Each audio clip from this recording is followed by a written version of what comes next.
Caminos junto a historias. Auspicia este espacio. Ministerio de Innovación y Cultura. Gobierno de Santa Fe. Municipalidad de Rosario. Justo José de Urquiza, gobernador de Entre Ríos desde 1841 y durante 28 años. Primer presidente constitucional de los argentinos, hasta el día de hoy, muestra sus huellas, sus beneficios, sus efectos y su legado en la historia y en la sociedad entrerriana. Personalmente, yo creo que la figura de Urquiza la tenemos que ubicar en su contexto del siglo XIX, como hombre del siglo XIX, no ponernos en jueces de la historia. Tuvo la visión en un momento crítico de Argentina, de lo que posteriormente sería la nación argentina, ¿no es cierto?, de pensar en la unidad, en que las guerras intestinas ya no podían continuar por por el desangre que era no solamente en vidas humanas, sino en la parte económica, cultural, en la cuestión del progreso y demás. Bajarlo de ese pedestal para que justamente sea una figura que la podamos comprender en su tiempo y en su momento. Y es infantil negar todo su trabajo y su proyecto de país en cuanto a la organización nacional y a la posterior sanción, ¿no es cierto?, de nuestra Constitución, que fue una de las constituciones para la época de avanzada, ¿no es cierto?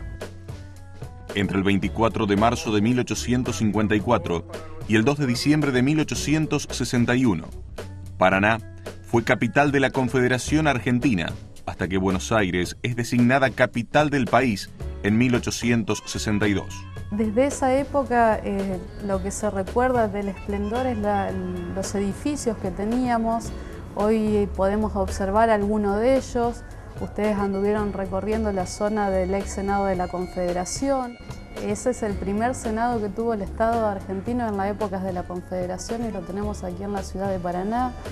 Después el lugar donde hoy ocupa la primera escuela normal de nuestro país, otro de los orgullos de los paranaenses, es donde estaba la Casa de Gobierno en las épocas de la Confederación. Al haber sido capital de la Confederación y capital del país, nosotros veníamos de una historia que todo se concentraba en Buenos Aires y por los hechos políticos de esa época se dividen las provincias y Paraná justamente es designada capital de la Confederación Argentina, eligiéndose presidente el general Justo José de Urquiza. La magnífica Catedral de Paraná fue inaugurada en 1885 y declarada Monumento Histórico Nacional en 1942. Su edificio, de estilo ecléctico, posee 2 torres y una cúpula externa, 3 naves inferiores y una imponente estatua de San Pedro en la entrada. El campanario consta de 4 campanas, una de las cuales fue fundida en la residencia particular del general Urquiza, con aportes de objetos de oro y plata donados por los vecinos. El templo resguarda un museo histórico. Paraná tiene sus túneles, pasadizos subterráneos que encierran anécdotas y teorías. Estamos en Paraná, en la zona oeste, en el Parque Urquiza, donde se yergue el monumento al general Urquiza. Ese lugar fue alguna vez la batería. Doña Dolores Costa donó ese predio para construir el monumento de su esposo. Y bajo esa batería están los túneles.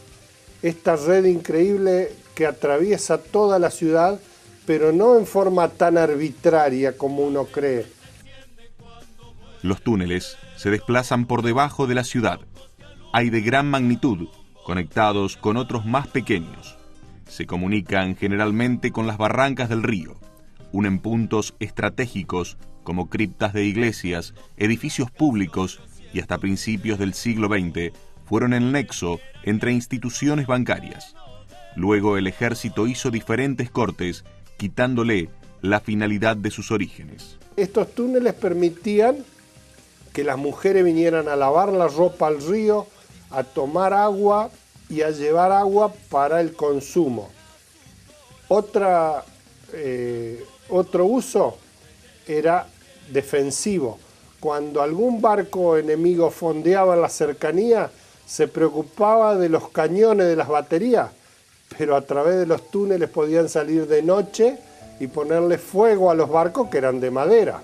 Veamos que había gente sumamente capaz para construir debajo de la tierra estos conductos subterráneos, túneles o lo que quieran llamarle, pero que son realmente comparables a las catacumbas que hay en Europa, a diferentes obras de arte en el mundo.